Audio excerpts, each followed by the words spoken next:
குரு வாழ்க, குருவே துணை.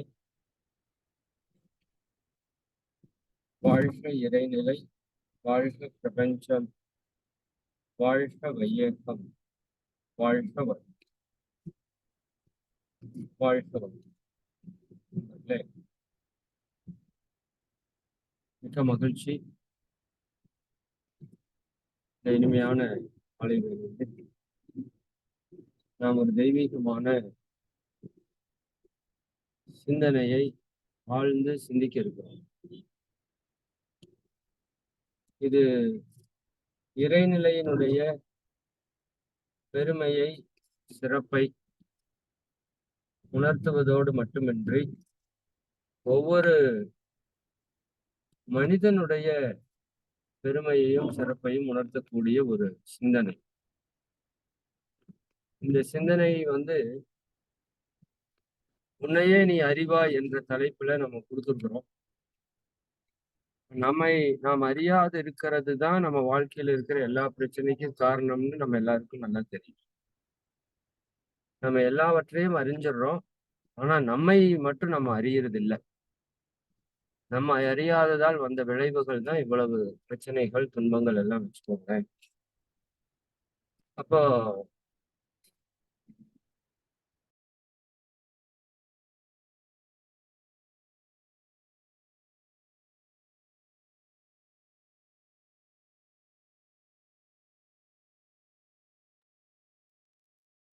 அப்போ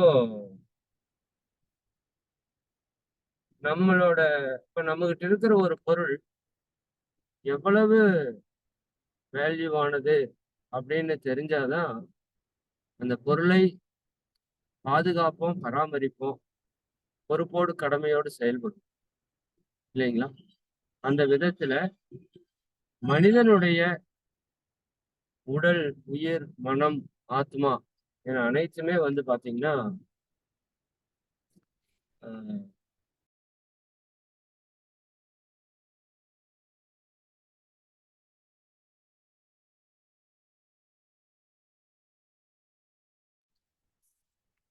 அப்போ நம்ம ஒரு பொருளை கஷ்டப்பட்டு சம்பாரிச்சு வாங்குறோம் அப்படின்னா, இந்த கஷ்டப்பட்டு வாங்கினதனுடைய விளைவு, அதனுடைய அனுபவம் எல்லாம் நம்மகிட்ட இருக்கிறதுனால அந்த பொருளை நம்ம பாதுகாக்கிறோம், பராமரிக்கிறோம். பட் நம்முடைய வாழ்க்கையோ அல்லது வாழ்க்கையில கிடைத்த உடலோ, உயிரோ, மனமோ, அறிவோ, ஆன்மாவோ, இல்ல இயற்கையுடைய ஆற்றல்களோ, சக்திகளோ, இது நம்ம எதுவுமே கொடுத்து வாங்கல. அப்ப கொடுத்து வாங்காததால இதனோட வேல்யூ நமக்கு பெருசா தெரியல. அப்ப அதனாலதான் மகான்கள் சொல்றாங்க, உன்னை நீ அறிஞ்சுக்கிட்ட அப்படின்னா உன்னோட வாழ்க்கையில எந்த துன்பமே இல்லை. அப்ப நம்ம அறியறதுல பல்வேறு விதமான வழிகள் இருக்குது. அதுல ஒரு மிக முக்கியமான ஆகச்சிறந்த வழி, எல்லாம் வல்ல இறைவனை எப்படி நாம உருவெடுத்திருக்கிறோம் அப்படிங்கிறத நம்ம புரிவதற்கான ஒரு நுட்பத்தை மகரிஷி நமக்கு தெளிவுபடுத்தி விளக்குறாங்க. இது இயற்கையில சில வீடியோ காட்சிகள் மூலமாக நாம உணர்ந்து கொள்ள முடியும். அது இந்த உரையினுடைய நிறைவுல நான் உங்களுக்கு காண்பிக்கிறேன். அதை நீங்க பார்க்கும்போது உண்மையாலுமே என்ன சொல்றது, இயற்கையினுடைய அதி அற்புத சக்திகள் எவ்வளவு நுட்பமாக, அபரிமிதமாக இருக்குது அப்படிங்கறத நம்ம உணர்றதுக்கான ஒரு சாத்தியக்கூறு அங்க இருக்குது. அப்போ அந்த விதத்துல நமக்கு எவ்வளவு ஆற்றல் இருக்குது அப்படிங்கிறதையும் நாம உணர்வதற்கான ஒரு வாய்ப்பு. நிறைய பேருக்கு இப்ப நம்ம மேல ஒரு நம்பிக்கை இல்லை, சரிங்களா? நம்ம லைஃப்ல நாம இதை சாதிக்க முடியும், நாம இதை செய்ய முடியும் அப்படின்னு மற்றவங்க நம்புற அளவுக்கு கூட மேல நமக்கு நம்பிக்கை இல்லை. ஏன்னா நம்மளை சாதாரண மனிதர்களாக, ஒரு சாதாரண ஒரு உயிரினமாக நம்ம நினைத்து கொண்டிருக்கிறோம். ஆனா ஞானிகள் எல்லாம் சொல்றாங்க, இது மிகப்பெரிய பிறப்பு, இது மிக அரிய பிறப்பு, இந்த பிறப்பினுடைய சக்தி மிக அபரிமிதமானது, இப்படி எல்லாம் அவங்க விலைக்கு சொல்றப்போ நமக்கு அது புரியல. ஏன்னா அவங்க அந்த நிலையை அடைஞ்சு நமக்கு சொல்றாங்க. இல்லையா? ஒரு மலை மேல ஏறி நின்னு அந்த பக்கம் பாக்குறாங்க. அந்த பக்கம் பெரிய பொக்கிஷங்கள் எல்லாம் இருக்குது. அப்போ நாம மலைக்கு கீழ நின்னு பாக்குறோம். அவங்க என்னதான் சொன்னாலும் நம்ம அதை பார்த்த உணர்வு நமக்கு வர்றதில்ல. அது மாதிரி தான். அப்போ நாமளும் அந்த நிலைய போய் அடையும்போது, உணரும்போது, நம்மளோட வேல்யூ நமக்கு நல்லா தெரியறதுக்கு ஆரம்பிச்சுரும். சரிங்களா? அப்போ இந்த சிந்தனை வந்து நம்மள பல்வேறு விதத்துல உயர்த்துவதற்கு பயன்படக்கூடிய ஒரு சிந்தனை. அதனால இத நீங்க பல கோணத்துல இத எடுத்து ஆய்வு செய்யணும். இதுல குறிப்பா நம்ம ஆனந்த யோக பயிற்சியில இருக்கிற அன்பர்களுக்கும் ஏன்னா அது ஆல்ரெடி ரெகுலரா வர்ற அன்பர்களுக்கு இதை பத்தி நீங்க கொஞ்சம் சிந்தனை செய்திருப்பீங்க ஆல்ரெடி. ஒரு ரீகால் பண்ற மாரி வச்சுக்கோங்க. ஆனந்த யோக பயிற்சி அன்பர்களுக்கு இது ரொம்ப ரொம்ப ஒரு முக்கியமான விஷயம். ஏன்னா இது உங்க வகுப்புல நடத்த முடியாதுங்கிறதுனால தான் இங்க நம்ம அந்த வீடியோ காட்சிகளுக்காக இந்த ஜூம வந்து பயன்படுத்துறோம். ஆ அப்போ அந்த விதத்துல நான் உங்களுக்கு ஒரு இந்த வகுப்பு ஆக்சுவலா இன்னொரு 4, 5 வகுப்புக்கு அப்புறம் வர வேண்டிய வகுப்பு. பட் இப்போ புரிதல் வந்துருச்சுன்னா, அந்த 4, 5 வகுப்புகளும் உங்களுக்கு நீங்க ஆழமா உள்வாங்கிக்குவீங்க அப்படிங்கிறதுனால, நாம அந்த விஷயத்த இப்பவே உங்களுக்கு ஷேர் பண்றோம்.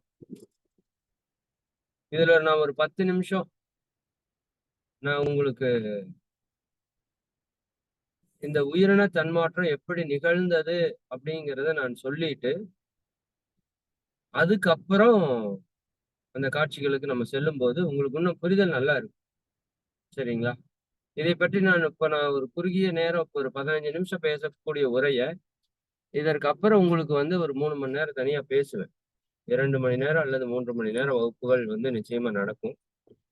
அப்போ அதுல நாம ஆழமா சிந்திக்கலாம்.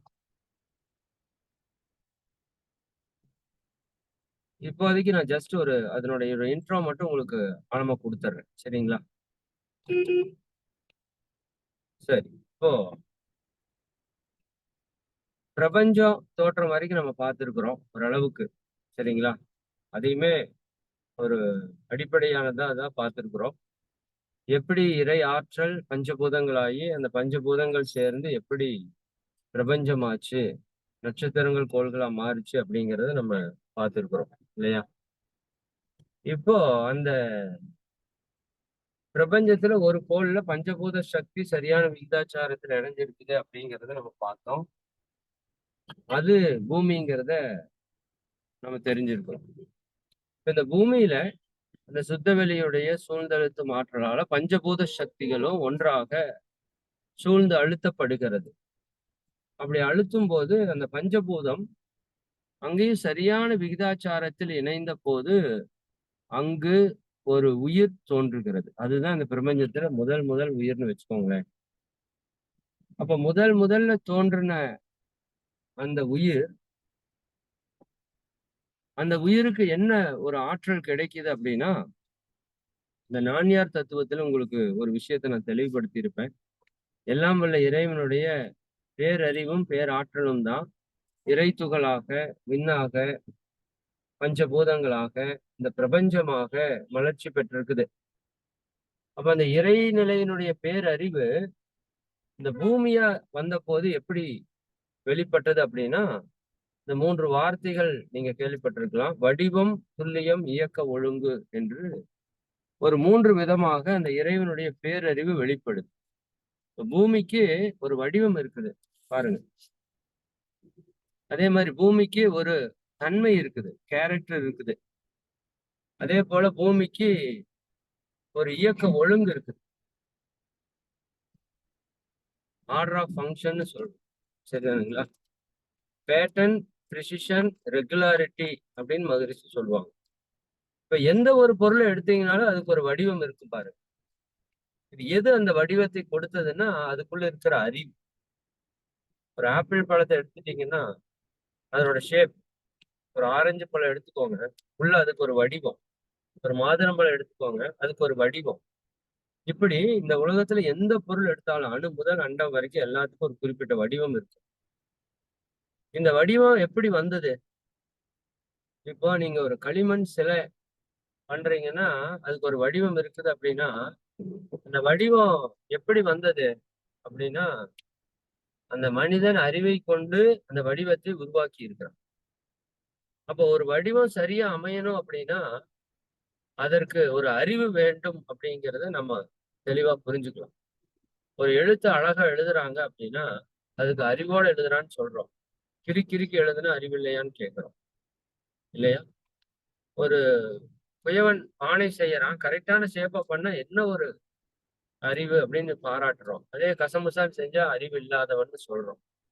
அப்ப ஒரு உருவம் சரியான விஷயத்துல வரணும் அப்படின்னா நீங்க அப்படியெல்லாம் ஒண்ணும் பெருசா வேண்டாம். ஒரு தோசையை கரெக்டா ஊத்துறாங்கன்னு பாருங்க. கரெக்டா ஷேப்பா ரவுண்டா அழகா ஊத்தி கொடுத்தா என்ன ஒரு அறிவு அப்படின்னு சொல்றோம். அதே கசமுசான்னு ஊத்துனா தோசை ஊத்துற அறிவு கூட உனக்கு இல்லையா அப்படின்னு கேட்கும். அப்ப அறிவு தான் ஒரு வடிவத்தை கொடுக்கக்கூடிய அடிப்படை நுட்பமா இருக்குன்னு நீங்க புரிஞ்சுக்கலாம். அப்ப எல்லாத்துக்குமே ஒரு வடிவம் இருக்கு பாருங்க. ஒரு வேப்பங்கொட்டையை போட்டுருங்க, மேல வருது ஒரு இலை. அந்த இலை எப்படி இருக்குதுன்னா அந்த சேம் வேப்ப மரத்தினோட ஸ்ட்ரக்சர்லயே இருக்கு பாருங்க. இந்த கட்டு கட்டா ஒரு ஆலமரத்தை போட்டா அந்த இலை அப்படியே இருக்குது. ஒரு புளிய இலை போட்டா அது வேற மாதிரி ஷேப்ல இருக்குது. அப்ப இந்த வடிவம் எல்லாம் யாரு கொடுத்தது அப்படின்னா இறை ஆற்றலே அறிவாக இருந்து ஒரு வடிவத்தை கொடுக்குது. வடிவத்தை மட்டும் கொடுக்குதான்னா இல்ல, அதுக்கு ஒரு கேரக்டரையும் கொடுக்குது. கேரக்டர் என்ன? தன்மை. இப்ப மாம்பழம்னா ஒரு டேஸ்ட், சரிங்களா? கொய்யாப்பழம்னா ஒரு டேஸ்ட், அதுக்குன்னு ஒரு டேஸ்ட் இருக்குல்ல. சப்போட்டா பழம்னா ஒரு டேஸ்ட் இருக்கு. அப்ப பூமிக்குன்னு ஒரு தன்மை இருக்கு. இப்ப நிலாக்குன்னு ஒரு தன்மை இருக்குல்ல. நிலாங்கிற கோளுக்கு ஒரு தன்மை இருக்கு.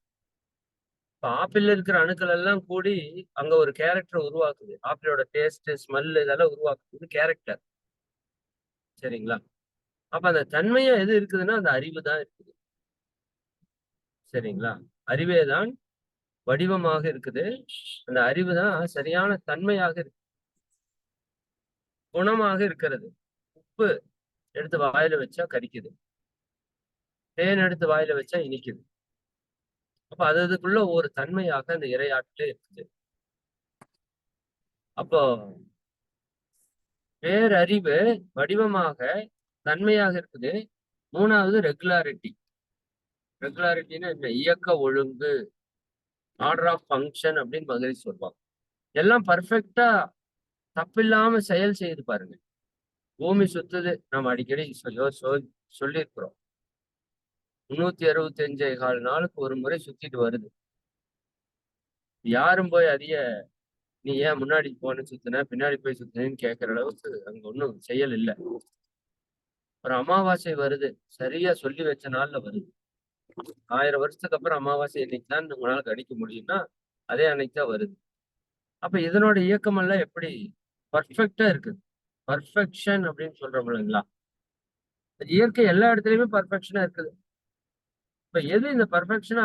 ஒரு ஒரு பூமி 1000 மைல் வேகத்துல சுத்துது அப்படின்னா ஒரு ஒரு வேலை நடக்குது அப்படின்னா அதுக்கு அறிவு வேணுமா வேண்டாமா? சரிங்களா? அறிவு இருந்தா தானே அந்த செயல் கரெக்டா நடக்கும். ஒரு வாகனம் ஓட்டிட்டு போறோம், அது ப்ராப்பரா ஓட்டிட்டு போனோம்னா தானே சரியான அறிவோட இருக்குது. ஏதோ ஒரு பக்கம் போய் சொருகிட்டு நிக்கிறோம்னா அப்ப திட்டுறோம் இல்லையா? அப்ப என்ன ஆயிடுச்சு? அந்த அறிவு அந்த இடத்துல சரியா வேலை செய்யல.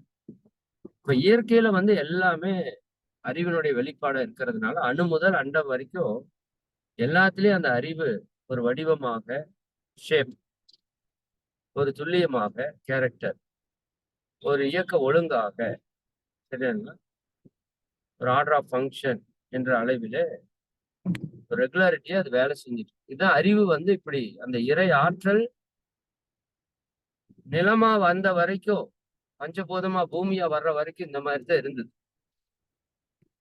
இப்ப அதே அறிவு இப்ப உயிர்களாக மாறுது. உயிர்களாக மாறும்போது என்ன ஒரு சிறப்பு அப்படின்னா, இது வரைக்கும் பஞ்சபூதங்கள் இருந்தது. பஞ்சபூதங்கள் விகிதாச்சாரத்துல இணைஞ்சிருந்தது. வெவ்வேறு விகிதாச்சாரம், சரியான விகிதாச்சாரம் அமையல. அப்ப சரியான விகிதாச்சாரம் அமைஞ்ச போது அதற்குள்ள இந்த உயிர் துகள்கள் இருக்கு இல்லைங்களா? இந்த உயிர் துகள்கள் சுழன்று ஓடுறதுக்கு ஆரம்பிச்சு. அது வரைக்கும் இந்த பிரபஞ்சத்துல பஞ்சபூத கூட்டுக்கு உள்ளாக உயிர் துகள்கள் சுழன்று ஓடுறதுக்கு ஆரம்பிக்கவே இல்லை. சரிங்களா? முதல்ல இந்த பிரபஞ்சத்துல இந்த பஞ்சபூத சக்தி சரியான விகிதத்துல சேரும் போது முதல்ல அந்த உயிர் துகள்கள் சுழன்று அதுக்குள்ள ஓடுறதுக்கு ஆரம்பிக்கும். அப்ப அந்த உயிர் துகள்கள் சுழன்று ஓடும் போது அங்க ஒரு புதுவிதமான இயக்கம் பிறக்குது. அதைத்தான் உயிர் ஓட்டம் என்று சொல்கிறோம். இந்த உயிர் ஓட்டத்தினால அந்த இடத்துல ஒரு காந்தம் உற்பத்தி ஆகும். இதுவரைக்கும் பஞ்சபூதத்தால வந்த காந்தம் தான் நாம பார்த்திருக்கிறோம். இப்போ பிரபஞ்ச சரித்திரத்திலேயே முதல் முறையாக உயிர் ஓட்டத்துல ஒரு காந்தம் உருவாகுது. அப்ப அந்த உயிர் ஓட்டத்துல உருவாகிற காந்தம் இந்த ஆல்ரெடி பஞ்சபூதங்களோட சேர்க்கையில இருக்கிற காந்தத்தோட இணையும் போது அதற்கு ஒரு ஸ்பெஷல் பவர் கிடைக்குது. சரிங்களா? அது என்ன ஸ்பெஷல் பவர் அப்படின்னா, இப்ப இந்த காந்தம் இப்போ ஒரு கல் எடுத்துக்கோங்க. சரிங்களா? அந்த கல்லு அணுக்களால் ஆனது. அந்த கல்லுல இருந்து ஒரு ஆற்றல் எப்பவுமே வெளிப்பட்டு கொண்டேதான் இருக்குது. ஏன்னா அணுக்கள் சுழலும் போது சக்தி வெளியேறுது. அதைய நம்ம காந்தம்னு சொல்றோம் இல்லையா? அப்போ ஒரு கல்லுல இந்த அணுக்கள் சுழலுது, காந்தம் வெளியேறுது, இது எல்லாமே நடக்குது. இது மண்ணுல நடக்குது, நீர்ல நடக்குது, நெருப்புல நடக்குது, காற்றுல நடக்குது, விண்ணுல நடக்குது. எல்லா இடத்துலயும் இந்த காந்தம் வெளியேறிட்டே இருக்கு. இப்போ இந்த உயிர் அப்படின்னு ஒண்ணு சொன்னோம் இல்லையா? பஞ்சபூதங்கள் சேர்ந்து தனியாக உயிரோட்டம் அமைந்து, நான் அதனோட படம் காமிக்கிறேன். இப்போ கடைசியா காமிக்கிறேன். கான்செப்ட் நான் உங்களுக்கு புரிய வச்சுட்டேன்னா அந்த படம் பார்க்கறப்ப உங்களுக்கு நல்லா புரியும். அதனால இந்த கான்செப்டை மட்டும் சொல்லிடுறேன் சிம்பிளா. இப்ப பஞ்சபூதம் இணைஞ்சது கூட ஒரு உயிரும் ஸ்பெஷலா இயங்கும் போது அங்க ஒரு புதுவிதமான காந்த உற்பத்தி ஆகுது. அது பஞ்சபூதங்களோட சேரும் போது அதுக்கு ஒரு ஸ்பெஷல் கேரக்டர், சூப்பர் பவர் கிடைக்குதுன்னு வச்சுக்கோங்களேன். இது வரைக்கும் கிடைக்காத ஒரு பவர் அது கிடைக்குது. அது என்ன பவர் அப்படின்னா, இப்ப வெளியில இருக்குதுல்ல, அழுத்தம், ஒளி, ஒளி, சுவை, மனம் இந்த பிரபஞ்சம் முழுக்க நிரம்பித்தான் இருக்குது இல்லையா? இப்போ மண்ணு இருக்குது. மண்ணுல இருந்து வாசனை வந்துட்டு தான் இருக்குது. ஆனா எந்த உயிருமே இல்லை அந்த வாசனையை நுகர்றதுக்கு. நீரில் இருந்து சுவை வந்து கொண்டே இருக்குது. அதை உணர்றதுக்கு எந்த உயிரும் இல்லை. நெருப்புல இருந்து வெளிச்சம் வந்துட்டு தான் இருக்குது. அதை உணர்றதுக்கு எந்த உயிருமே இல்லை. சூரியன் இருந்திருக்கும். உயிர்கள் தோன்றதுக்கு முன்னாடியே சூரியன் இருந்தது. சூரியன்ல இருந்து வெப்பமும் வந்தது, அந்த அலைகளும் வந்தது. அப்போ அதை உணர்றதுக்கு, பார்த்து ரசிக்கிறதுக்கு கண்களோ உணர்வுக்கான புலன்களோ உருவாகல. ஏன்னா உயிரை உற்பத்தி ஆகலையே.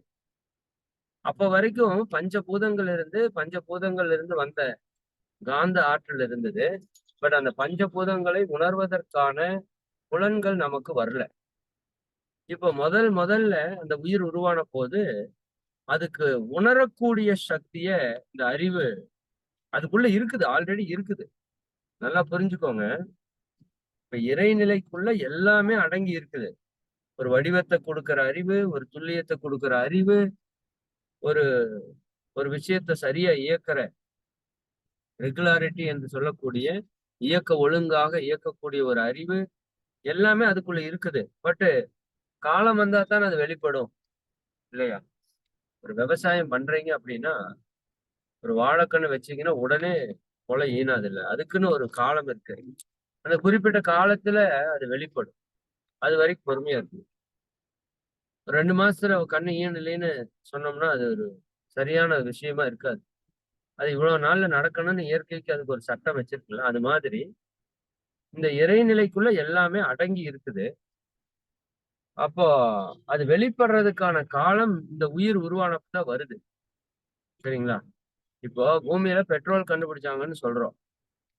ஆக்சுவலா பூமியில பெட்ரோல் கண்டுபிடிக்கிறதுக்கு முன்னாடி பெட்ரோல் இல்லையா அப்படின்னு கேட்டா இருந்துச்சு. பட் நமக்கு தெரியல. நாம இப்பதான் அதைய போய் கண்டுபிடிச்சிருக்கோம். அப்ப ஆல்ரெடி இருந்ததை தான் நம்ம கண்டுபிடிக்கிறோம். இல்லாத ஒண்ணு கரண்டே அப்படியே தான். சரிங்களா? இருந்ததை தான் நம்ம கண்டுபிடிக்கிறோம். அதுதான் இன்வென்ஷனுக்கு டிஸ்கவருக்கு ஒரு டிஃபரன்ஸ் இருக்குதுன்னு சொல்லுவாங்க வார்த்தைகள்ல. சரிங்களா? ஒண்ணு புதுசா கண்டுபிடிக்கிறது ஒண்ணு, முதல்ல இருந்தது கண்டுபிடிக்கிறது ஒண்ணுங்கிற வித்தியாசம் இருக்கு. சரி, ஓகே, அதுக்கு போக வேண்டாம். அப்ப என்னன்னா, இந்த உயிருக்கு ஒரு ஸ்பெஷல் சக்தி கிடைக்குதுன்னு சொன்னோம். என்ன சக்தி அது?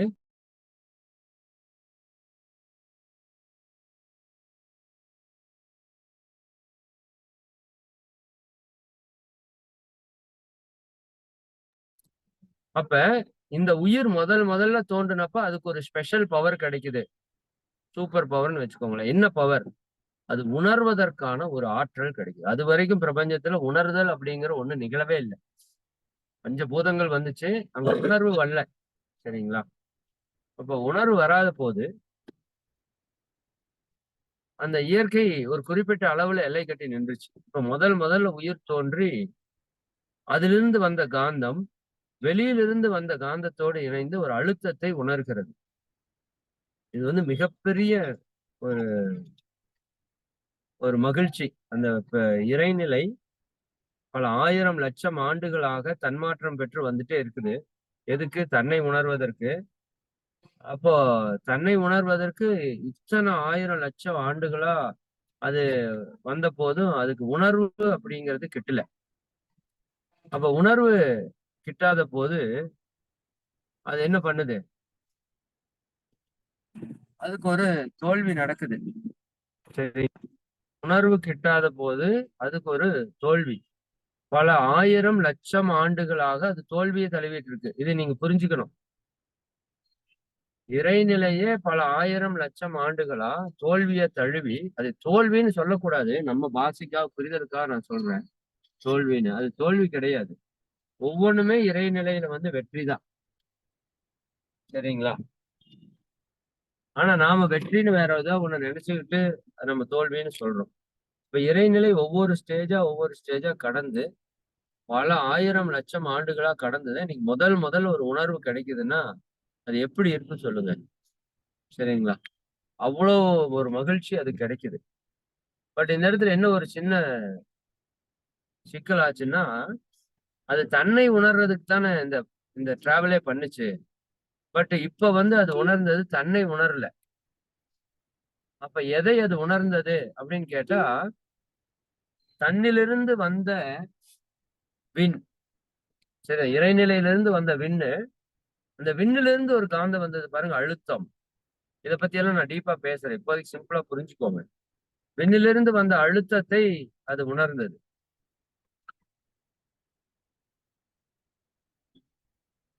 விண்ணிலிருந்து வந்த அழுத்தத்தை அது உணர்ந்த போது அந்த விண்ணினுடைய தன்மையை உணரக்க ஆரம்பிச்சு. இது முதல் அறிவு. அதற்கு அடுத்தது அதுவே புழுவாக மாற்றம் பெற்றது. அப்போ புழுவாக மாறின போது ஆஹ் நீரிலிருந்து வந்த சுவையை உணர்ந்தது. இப்பவும் தன்னை உணரல. சரிங்களா? 2வது அறிவா வந்துச்சு. நீர்ல இருந்து வந்த சுவையை உணர்ந்தது. 3வது அறிவா வந்துச்சு.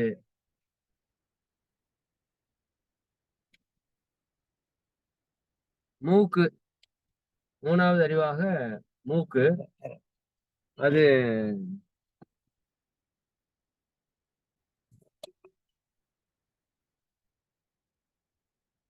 நிலத்திலிருந்து வந்த வாசனை உணர்ந்தது.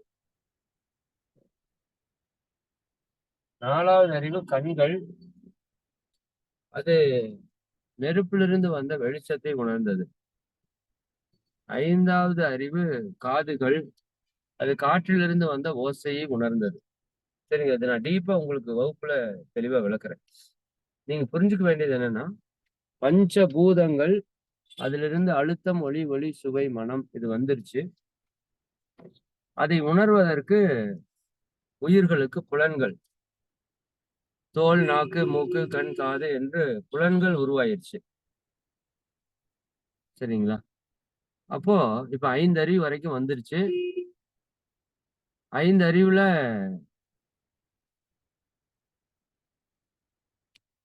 அந்த இறைநிலை தன்மாற்றம் அடைந்து வருது. பட் அது வரைக்கும் தன்னோட நோக்கம் அங்க நிறைவேறல. இப்போ 6வது அறிவாக அது மனித இனமாக தன்மாற்றம் பெறுது. இப்ப இந்த 5 அறிவு வரைக்கும் நமக்கு என்ன ஒரு சக்தி கிடைக்குது அப்படின்னா, அந்த இறைவனுடைய பேரறிவு வடிவமா இருக்குது, துல்லியமா இருக்குது, இயக்க ஒழுங்காக இருக்கிறது. ஆ உயிரினமா வந்தபோது நண்பர்களே ஒரே நிமிடம்.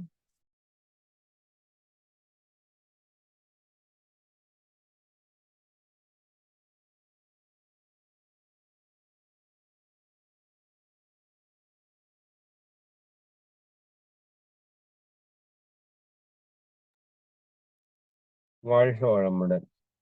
நண்பர்களே ஒரே நிமிடம். நான் அந்த பவர் பாயிண்ட் கனெக்ட் பண்ணிக்கிறேன். வீடியோவோடது.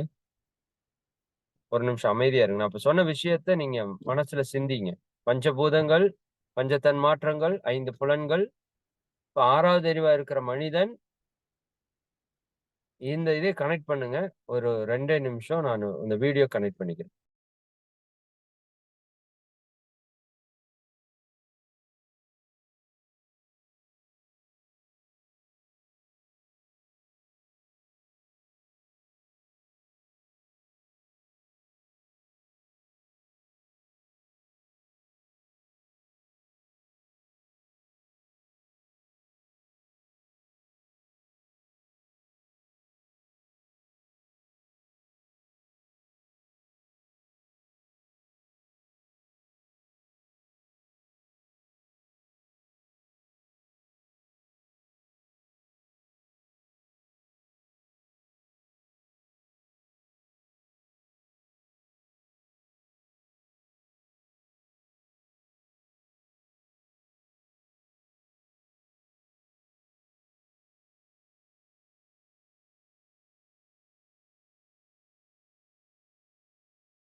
வாழ்க வளமுடன். அம்மா வீடியோ தெரியுதா?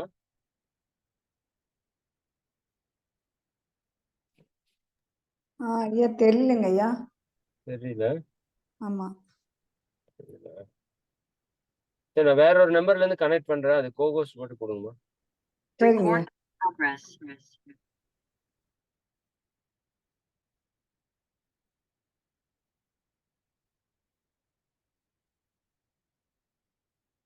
பூஜாமா, பூஜாமா. ஓகே. கொடுத்துட்டாங்கம்மா. சரிடா, ஓகேடா.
ஆகல. நான் டைரக்டா யூடியூப்ல இருந்து அன்பர்களே லைவா உங்களுக்கு காமிச்சிடுறேன். சரிங்களா? இந்த வீடியோஸ் மட்டும் பார்த்துக்கோங்க. அப்புறம் நம்ம அடுத்த வகுப்புகள்ல உங்களுக்கு மற்ற டீட்டெயில்ஸ் நான் சொல்லிடுறேன். ஒரே நிமிஷம்.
இந்த வீடியோ கொஞ்சம் கவனமா பாருங்க.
இது வந்து பாத்தீங்கன்னா ஒரு விதமான மீன் தான்.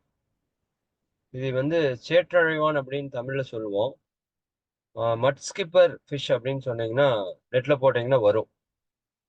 சரிங்களா? இந்த மீனால இப்ப நம்ம மீனை வந்து தண்ணியில வாழ்ந்து பார்த்திருப்போம் இல்லையா? மீனை தரையில வாழ்ந்து நம்ம பார்த்திருக்க மாட்டோம். சரிங்களா? இந்த வகை மீனினம் தண்ணீர்லயும் வாழும், தரையிலையும் வாழும். சரிங்களா? இந்த வீடியோ மட்டும் நீங்க கவனமா பார்த்து வச்சுக்கோங்க. இது கூட கனெக்ட் பண்ணி சொல்ற விஷயங்கள் எல்லாம் நான் உங்களுக்கு வகுப்புகள்ல இன்னும் டீப்பா இதை பத்தி நம்ம வந்து பேசுவோம். சரிங்களா? இது ஒண்ணு. சரியா? ரெண்டாவது, இந்த வார்த்தைகள் எல்லாம் நீங்க வாய்ப்பு இருந்தா நீங்க நோட் பண்ணி வச்சுக்கலாம். ஓகே.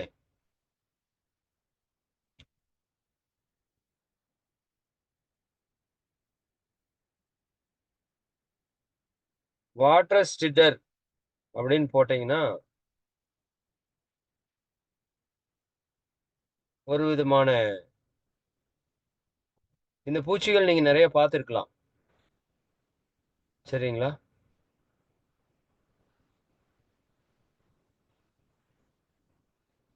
இதை கவனமா பாருங்க. இப்ப தண்ணி மேல நம்ம நிக்க முடியாது அப்படின்னு நம்ம சொல்றோம் இல்லையா? தண்ணி மேல நிக்க முடியாதுன்னு சொல்றோம். ஆனா சில வகையான பூச்சிகள் தண்ணி மேல நிக்கிறதுக்கான சக்தியை பெறுது. சரிங்களா? அப்படி இருக்கிற பூச்சியினோட இனத்துல ஒண்ணு இது. இன்னும் நிறைய உயிரினங்கள் இருக்குது. நான் இப்போ அந்த வீடியோஸ் உங்களுக்கு காமிக்க முடியல. இந்த வீடியோ மட்டும் உங்களுக்கு ஷேர் பண்றேன். சரிங்களா? ஓகே. இதை பார்த்து வச்சுக்கோங்க. ஓகே. ரெண்டு, ஒண்ணு மட் ஸ்கிப்பர் சேற்றலைவான் மீன், ரெண்டாவது வாட்டர் ஸ்டிட்டர் அப்படின்னு சொல்லக்கூடிய இந்த ஒரு விதமான பூச்சி இனம். சரிங்களா? மூன்றாவது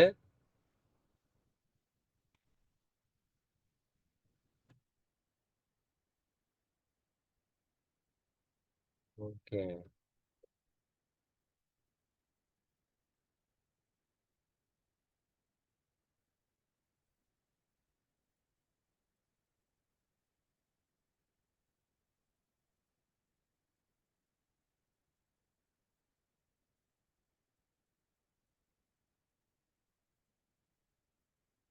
ஓகே. அதுக்கு எனக்கு பேரெல்லாம் ரொம்ப நாள் ஆயிருச்சு மறந்து. அது ரொம்ப ஒரு இன்ட்ரஸ்டிங்கான ஒரு விஷயம் அது.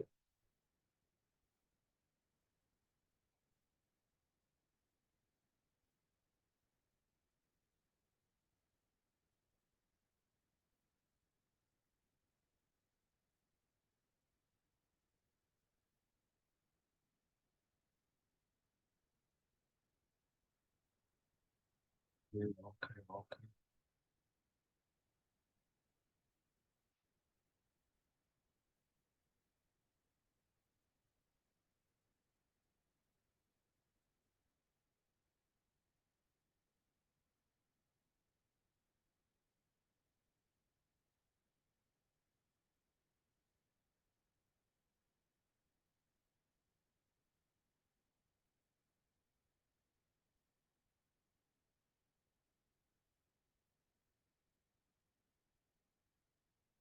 இது ஒரு விதமான மீன். சரிங்களா?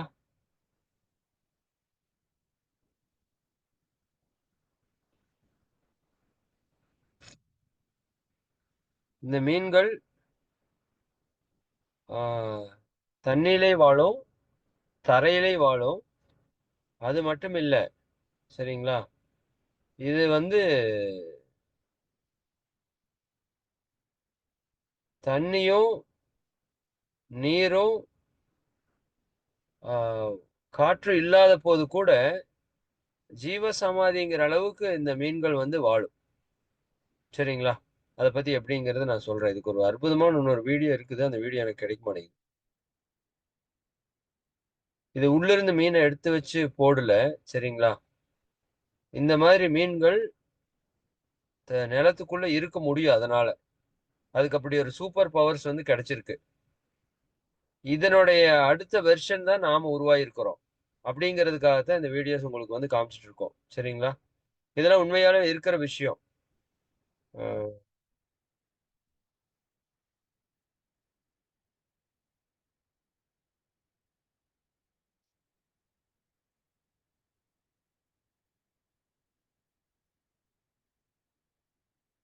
ஓகே. இது ரொம்ப இம்பார்ட்டன்டான வீடியோ இது. ஓகே. இது கவனமா பார்க்கணும். தெரியும் இல்லையா? அப்ப இந்த உயிரினம் ஆனா சாப்பிடணும். இது மெதுவா நடந்து போறதுக்குள்ள எல்லா ஒரு ஒட்டக்கூடிய பசைத்தன்மை இருக்கிற ஒரு அமைப்பு அதுல இருக்குது. அது அங்கிருந்து கிட்டத்தட்ட ஒரு 2 அடியிலிருந்து 5 அடி தொலைவுக்கு என்ன பண்ணுது? அதனுடைய நாக்க இயற்கை இந்த உயிரினங்களுக்கு பல்வேறு விதமான அற்புத சக்திகள கொடுத்திருக்குது. சரிங்களா? இது எல்லாவற்றினுடைய இன்னும் சரி.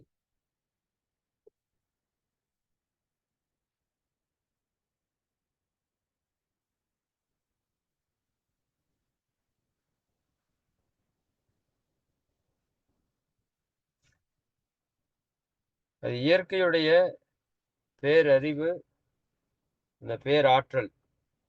அது எவ்வளவு சக்தி மிக்கதா செயல்படுது அப்படிங்கிறதுக்கான ஒரு விஷயம் தான் இது.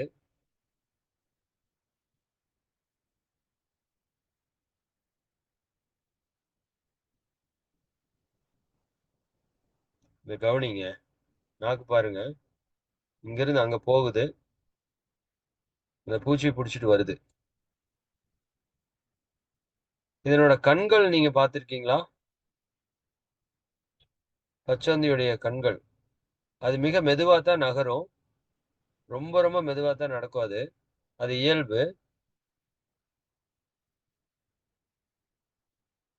அதனோட கண்கள பாருங்க.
ஓகே,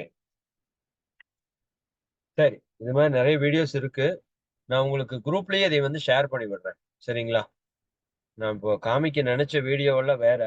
ஆனா காட்டின வீடியோவெல்லாம் வேற. சரிங்களா? அதை நான் உங்களுக்கு எல்லாருக்குமே செப்பரேட்டா எடுத்து அந்த வீடியோஸை நீங்க வந்து ஜூம்ல தான் உங்களுக்கு பண்ண முடியாது யூடியூப்ல. பட் உங்க எல்லாருக்குமே அதை வந்து அனுப்ப முடியும்.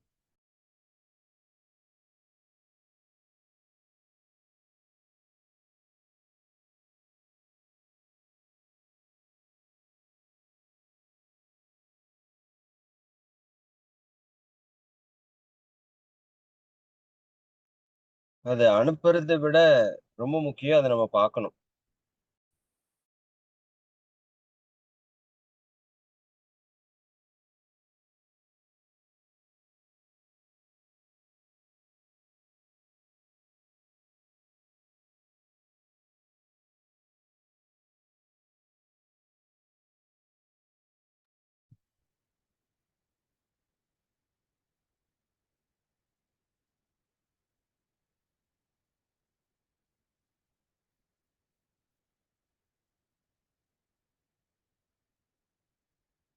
சரி. Okay, okay, okay.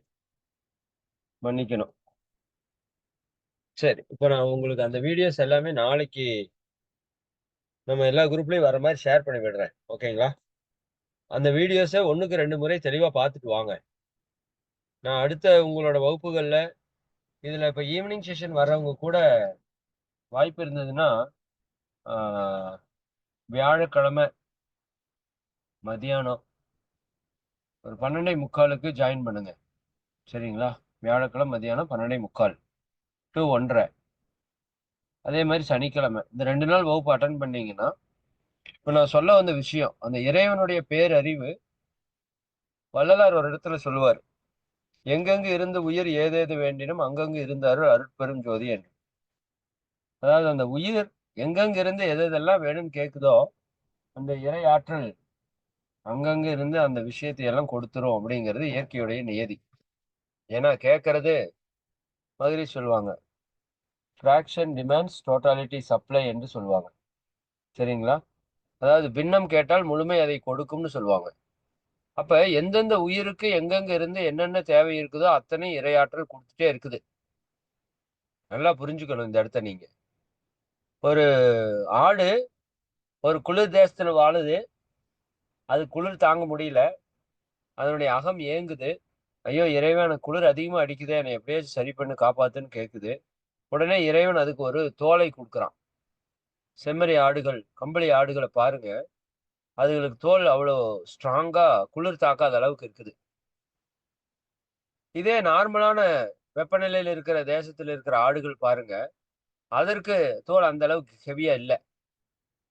இதே பாலைவனத்துல ஒரு உயிரினம் வாழுது. அது இறைவன்ட்ட கேக்குது, இறைவா இங்க தண்ணி ரொம்ப கஷ்டமா இருக்குது. எங்கேயாவது தான் தண்ணி கிடைக்குது. பல மணி நேரம் நான் தண்ணி கிடைக்காம கஷ்டப்படுறேன் அப்படிங்குது. சரி அதுக்கு என்னப்பா, ஒண்ணும் இல்ல. ஒரு குறிப்பிட்ட லிட்டர் தண்ணி வைக்கிற மாதிரி ஒரு பேக் உன்னோட உடம்புக்குள்ள நான் செட் பண்ணிடுறேன். நீ தண்ணி கிடைக்கிறப்ப ஃபுல்லா உள்ள எடுத்து வச்சுக்கோ. அதுக்கப்புறம் நம்ம யூஸ் பண்ணிக்கலாம். நான் மணல்ல நடக்கணும்.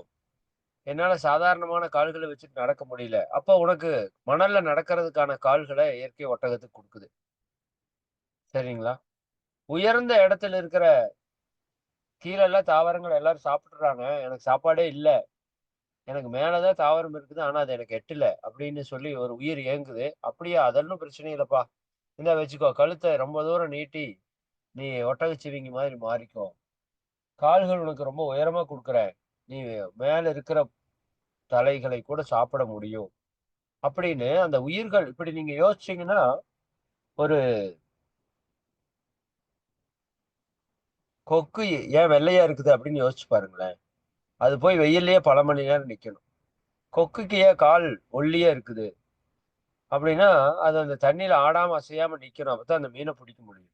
கொக்கனோட மூக்கு ஏன் அப்படி இருக்குது? இப்படி நீங்க ஒவ்வொரு விஷயத்தையும் நீங்க கேட்டு பாருங்க. கொக்குக்கு இருக்கிற மூக்கு கிளிக்கு இல்ல. கிளிக்கு இருக்கிற மூக்கு வேறொரு பறவைக்கு இல்ல. அப்ப என்ன அர்த்தம்? அது அதனோட உயிர் வாழ்றதுக்கு என்னென்ன தேவையா இருக்கோ அது எல்லாத்தையுமே இயற்கை கொடுக்குது. சரிங்களா? இந்த புரிதலுக்காகத்தான் இந்த விஷயத்தை நான் சொல்ல வரேன். அப்ப இறைவனுடைய பேரறிவு அந்தந்த உயிர்களுக்குள்ள இருந்து என்னென்ன கேக்குதோ எல்லாமே கொடுக்குது. அப்ப நாம என்ன அப்படிங்கறத இங்க கேள்வி. சரிங்களா? அப்ப சாதாரண ஓரறிவு, 2 அறிவு, 3 அறிவுக்கு ஓரறிவு தாவரம் எடுத்துக்கோங்க. அதை சாப்பிடக்கூடாதுன்னு முள்ள கொடுக்குது இல்லையா? பாலைவனத்தில் இருக்கிற தாவரங்களுக்கெல்லாம் முள் இருக்குது. ஏன்? அதை மற்ற உயிர்கள் சாப்பிடக்கூடாது, அது இறந்து விடக்கூடாது. அப்ப தன்னை பாதுகாக்கணும், தன்னை பராமரிக்கணும் அப்படிங்கறதுக்காக எல்லா உயிர்களுக்கும் இயற்கை வேணுங்கிறது எல்லாத்தையும் வாரி வாரி கொடுத்துருக்குது. மான்களுக்கு ஓடக்கூடிய கால்கள், புலிகளுக்கு அடித்து சாப்பிடக்கூடிய கைகள், கால்கள். புரியுதா இல்லைங்களா? அப்ப மான்களுக்கு புல்லை அரைக்கிறதுக்கான தட்டை பற்கள், சிங்கம் புலிகளுக்கு கோரை பற்கள் குத்தி கிழிக்கிறதுக்கு. இப்படி ஒவ்வொன்னையும் நீங்க நினைச்சீங்கன்னா மிகப்பெரிய ஒரு என்ன சொல்றது, மிராக்கல்னு நம்ம சொல்றோம்ல, உண்மையாலுமே இதுதான் மிராக்கிள்ஸ். நான் இப்ப முன்னாடி காமிச்சேன்ல, நீர்ல வாழக்கூடிய மீன் தான் உயிர் போகுதுன்னு அது ஏங்குது. அப்ப அது நிலத்துல வாழ்றதுக்கான ஆற்றலை கொடுக்குது. அதனோட வெளிப்பாடு தான் இன்னைக்கு நீர்லயும் நிலத்திலேயும் வாழக்கூடிய பல்வேறு உயிரினங்களை நம்ம பார்க்கிறோம். பாம்பு நீர்ல நிலத்துல வாழுது, தவளை வாழுது, ஆமை வாழுது, தேரை வாழுது. இதெல்லாம் எப்படி நடந்தது? இத இயற்கையினுடைய ஆற்றல், இறைவனுடைய அறிவு அங்க வேலை செய்யுது. அப்போ இது எல்லா உயிர்களுக்கும் அந்தந்த இடத்துக்கு தகுந்த மாதிரி அந்த உயிர்களுக்கு என்னவெல்லாம் தேவை இருக்கோ அத்தனையும் கொடுக்குது. பச்சோந்தி பாருங்க, நினைச்ச கலருக்கு மாறுது. உண்மையா? யாராவது மாத்துறாங்களா? இயல்பா மாறுது. ஏன்? அது மெதுவா தான் போகும். வேற வாள் வந்து வேட்டையாடி சாப்பிட்டுருவான். புரியுதா இல்லைங்களா? அப்ப நீ வேணுங்கிற கலர் அந்த இடத்துக்கு தகுந்த மாதிரி மாறிட்டீன்னா உங்களால கண்டே பிடிக்க முடியாது. பச்சை பாம்பு மரத்துல இருந்தா உங்களால கண்டே பிடிக்க முடியாது. நிறைய உயிரினங்கள், ஒரு பள்ளி, மரப்பள்ளி, மரம் மாதிரியே இருக்குது. சரிதானே? அப்போ இதெல்லாம் என்ன அப்படின்னா, இயற்கை அந்த உயிரை காப்பதற்காக, அதை பாதுகாத்துக் கொள்வதற்காக, பராமரிப்பதற்காக. புரியுதா இல்லைங்களா? அதுக்கு என்ன வேணா குடுக்குது. அதுதான் பெரிய ஆச்சரியம். ஒரு மானு, நீங்க யோசிச்சு பாருங்க. மானு எவ்வளவு சாஃப்டான நேச்சரு. சரிங்களா? அதுக்கு மண்டையில இருந்து 2 மரக்கட்டையால் ஆன கொம்பு முளைக்குது பாருங்க. இது மிராக்கிளா இல்லையா? நீ சிந்திச்சு பாருங்க. இப்படி நீங்க யோசிக்கிறதுக்கு ஆரம்பிக்கணும். அதுக்காகத்தான் இத நான் தூண்டி விடுறேன் இப்போ. அவ்வளவு சாஃப்ட்டா இருக்கிற மானு, அதனோட மண்டையில இருந்து 2 மரக்கட்டை, அந்த கொம்பு நீங்க பார்த்திருக்கீங்களா? கட்டையெல்லாம் அக்கட்டால நிக்கணும். அந்த மாதிரி ஒரு கொம்பு உருவாகுது. எதுக்காக உருவாகுது? அது மற்ற உயிர்கள்ல இருந்து தன்னை காப்பாத்திக்கணும்ங்கிறதுக்காக. அது வெஜ்ஜு, நான்வெஜ் சாப்பிடுற உயிரினங்கள்ல இருந்து தன்னை காப்பாத்தணுங்கிறதுக்காக அதனுடைய கால்கள் அற்புதமா வடிவமைக்கப்பட்டிருக்கு. அதற்கான கொம்புகள் அற்புதமா குடுத்திருக்கு பாருங்க. மாட்டுக்கு தான் கொம்பு இருக்கும். எருமை மாட்டுக்கு கொம்பு இருக்கும். புரியுதுங்களா? காட்டு எருமைக்கு கொம்பு இருக்கும். இதெல்லாம் வெஜ்ஜு. நான்வெஜ் அடிச்சு சாப்பிடறதுக்கு வந்தா காப்பாத்திக்கிறதுக்கு. சிங்கம், புலிக்கெல்லாம் கொம்பு இருக்காது. ஏன்னா அதுக்கு இருக்கிறதே நகம், பல்லு கொல்றதுக்கு தான் இருக்குது. அது யார்கிட்டயும் போய் யாரையும் காப்பாத்த வேண்டிய அவசியம் இல்ல. புரியுதா இல்லைங்களா? வௌவால் பாருங்க. அதுக்கு கண்ணு கிடையாது. பட் ஒரு சவுண்ட எழுப்பி அதை தன்னை காப்பாத்திக்கிறதுக்கான அறிவு அந்த இயற்கை அதுக்கு குடுத்திருக்குது. எவ்வளவு பெரிய விஷயம். யோசிச்சு பாருங்க. இப்படி ஒவ்வொரு உயிர், பாம்புக்குள்ள விஷத்த வச்சிருக்கு பாருங்க. ஏன்? நீங்க பாம்புக்கு மட்டும் விஷம் இல்லாட்டி நம்ம வந்து எறும்பு மாதிரி அதை கொண்டு போட்டு போயிருவோம். அப்ப அதை பாதுகாத்துக்கணும், பராமரிக்கணுங்கிறதுக்காக இயற்கை என்ன பண்ணுது? அந்த உயிர்களுக்கு பல விதமான சக்திகளை கொடுக்குது. பல விதமான சக்திகளை கொடுக்குதுங்க. சாதாரணமானது இல்ல. நீங்க இதுக்கப்புறம் நேஷனல் ஜியோகிராபிக், டிஸ்கவரி எல்லாம் பார்த்தீங்கன்னா, உங்க பார்வையே வேற மாதிரி இருக்கும். இறைவனுடைய பேரறிவு எப்படி இருக்கு? அதுக்கு தான் வெளிநாட்டுக்காரங்க எல்லாம் போய் காட்டுக்குள்ளேயே படுத்து படுத்து நெறைய விஷயத்த நமக்கு எடுத்து வீடியோவா போடுறான். அவன் வந்து ஏதோ இயற்கையில ஒரு விஷயமா தான் பார்ப்பான். ஆனா நாம தான் பார்க்க முடியும். இறைவனுடைய பேரறிவு எப்படியெல்லாம் வேலை செய்யுது. நம்ம தான் ஏதோ கரண்ட்ட கண்டுபிடிச்சுட்டோம்னு நியாயம் பேசிட்டு இருக்கோம். மின்மினி பூச்சி எத்தன ஆயிரம் லட்சம் வருஷத்துக்கு முன்னாடியே வந்து போச்சு. யோசிச்சு பாருங்க. லைட் எரியுதுங்க விண்வெளி பூச்சியில. சில கடல்ல வாழ்ற உயிரினங்கள், மீன்கள் உடம்பு ஃபுல்லா லைட் எரியுது. சரிங்க. இப்படி ஒவ்வொரு உயிருக்கும் வந்து பார்த்தீங்கன்னா, மிகப்பெரிய பலவிதமான சக்திகள், ஆற்றல்கள், திறமைகள். சரிதானுங்களா? நேத்து ஒரு உயிர பார்த்தேன். வேற ஏதோ ஒரு போய் டச் பண்ணோனயும், அது பட்டாசு மாரி வெடிக்குது. டப்பு டப்பு டப்புன்னு கன் எடுத்து சுட்டா எப்படி சுடுமோ, அப்படி அந்த பூச்சியோட உடம்புல இருந்து ஒரு கன் ஷாட் போகுது. முள்ளம்பன்றி எடுத்துக்கோங்க. ஏதாவது உயிர் தாக்க வந்துச்சுன்னா முள்களை வெறிக்குது. இதெல்லாம் ஆச்சரியமான விஷயங்க. சரி, நான் கன்க்ளூஷன் என்ன பண்ண வர்றேன்? ஓரறிவிலிருந்து 5 அறிவு வரைக்கும் இருக்கிற உயிர்களுக்கே இத்தனை ஆற்றலை கொடுக்கிற இயற்கை, இத்தனை அற்புதத்தை நிகழ்த்துற இயற்கை, 6வது மனுஷனுக்கு எத்தனை பவர் கொடுத்துருக்கணும். இப்ப மனுஷனுக்கு ஏன் வரல? இப்ப மனுஷன் இப்ப ஆடு வெப்பத்திலிருந்து குளிருக்கு போச்சுன்னா தோல் கெட்டியாயிருது. இப்ப மனுஷன் ஏன் வெப்பத்திலிருந்து குளிருக்கு போனா ஏன் அவனுக்கு தோல் கெட்டி ஆகல அப்படின்னா, மனிதனுக்கு 6 அறிவு வந்துருச்சு. மனம்ங்கிறத குடுத்துருச்சு இயற்கை. அதுல தன்னை அறியிற அளவுக்கு ஆற்றல் வந்துருச்சு. சிந்திக்கக்கூடிய ஆற்றல் வந்துருச்சு. இப்ப நீங்க குளிர் பிரதேசத்துல நீங்க வாழணும்னா வீடு கட்டி வாழ்ந்துக்கலாம். அல்லது அந்த ஆட்ட கொன்னு அது உங்களோட ஆடையா போட்டுக்கலாம். இந்த அளவுக்கு அறிவு வந்துருச்சு. புரியுதா? அப்ப இறைவன் தன்னுடைய முழு அறிவையும் கொடுத்த இடம் மனுஷன். அப்ப மனுஷன் இறைவனுடைய முழு அறிவை பெற்றவன். அப்ப இறைவனுடைய முழு அறிவு இருக்கிற இடத்துல இறைவன்ட்ட நம்ம எதுவுமே கேட்க வேண்டியதில்ல. இறைவன் தன்னையே குடுத்துட்டான் மனுஷன்ட்ட. நாம நினைச்சா இறைவனையும் உணரலாம். அவ்வளவு பெரிய அறிவு, ஆற்றல் நம்மகிட்ட இருக்கு. அப்ப இறைவனுடைய அறிவு தான் நம்முடைய மனமாக செயல்படுது. இந்த மனசுல எது நினைச்சாலும் உனக்கு அது கிடைக்கும். அதை சரியா நினைப்பதற்கான தன்மையை மட்டும் நம்ம பெருக்கிட்டா போதுங்கிறது தான் மகரிஷி மகான்களுடைய கருத்து. நம்ம அதை பற்றி அடுத்த வகுப்புல ஆழமா பார்ப்போம். இந்த வீடியோஸ் எல்லாம் இன்னைக்கு நைட் அல்லது நாளைக்கு காலையில உங்க குரூப்ல ஷேர் பண்றோம். நிச்சயமா நீங்க எல்லாரும் அதை 1க்கு 2 முறை பாருங்க. பார்க்கிறப்ப இந்த கண்ணோட்டத்தோட பாருங்க. இறைவனுடைய பேரறிவு அந்த உயிர்களுக்குள்ள எப்படி வேலை செய்யுதுங்கிற கண்ணோட்டத்துல பாருங்க. நாளைக்கு நான் அதை பற்றி வகுப்புகள்ல விளக்கும்போது உங்களுக்கு இன்னும் டீப்பா புரியும். இந்த கான்செப்ட் புரிஞ்சதுனா தான் உங்களுக்கு கடவுளுடைய சக்தி என்னன்னு புரியும். உங்களுடைய சக்தி என்னன்னு புரியும். உங்க மனதினுடைய சக்தி என்னன்னு புரியும். அப்புறம் நீங்க நினைப்பதை நடத்துவதற்கு இயற்கையால முடியுமா, முடியாதான்னு உங்களுக்கே அண்டர்ஸ்டாண்ட் ஆகும். சரிங்களா? ஓகே. மிக்க மகிழ்ச்சி. இன்னைக்கு கொஞ்சம் டிஸ்டர்ப் ஆயிருச்சு, மன்னிக்கணும். உங்களுக்கு அந்த வீடியோஸ் ஷேர் பண்றேன் நான். ஓகேங்களா? ஓகே. வந்திருக்கிற அனைவருக்கும் நன்றி. நீங்களும் உங்கள் அன்பு குடும்ப உறுப்பினர்கள் அனைவரும் உலக உயிர்கள், பிரபஞ்ச உயிர்கள் அனைத்தும் அருட்பேராற்றல் கருணையினால் உடல் நலம், நீலாயுள், நிறை செல்வம், உயர் புகழ், மெஞ்ஞானம் ஓங்கி இறை உணர்வு, அறநெறி, கல்வி, தனம், தானியம், இளமை, வலிவு, துணிவு, நன்மக்கட் பேறு, அறிவிலுயர்ந்தோர் நட்பு, அன்புடைமை, அகத்தவம், அழகு, புகழ், மனித மதிப்புணர்ந்து ஒழுகும் பண்பு, பொறையுடைமை எனும் பேறு 16ம் பெற்று பெருவாழ்வு வாழ்க. வாழ்க வளமுடன். வாழ்க வளமுடன். மிக்க மகிழ்ச்சி. ஆமா, நிறைவு செய்து கொள்ளலாம். இன்னைக்கு ஏதாவது கொஸ்டின் இருந்தாலும் எதுவும் இப்ப வேண்டாம். சரிங்களா? சரிங்க.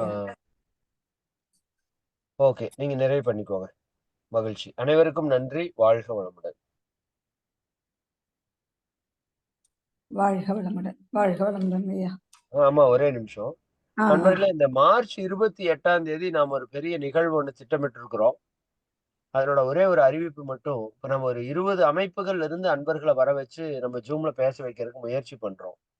அதனால உங்களுக்கு அந்த வாட்ஸ்அப்ல ஒரு மெசேஜ் வந்திருக்கு. தயவு செஞ்சு எல்லாருமே பாருங்க.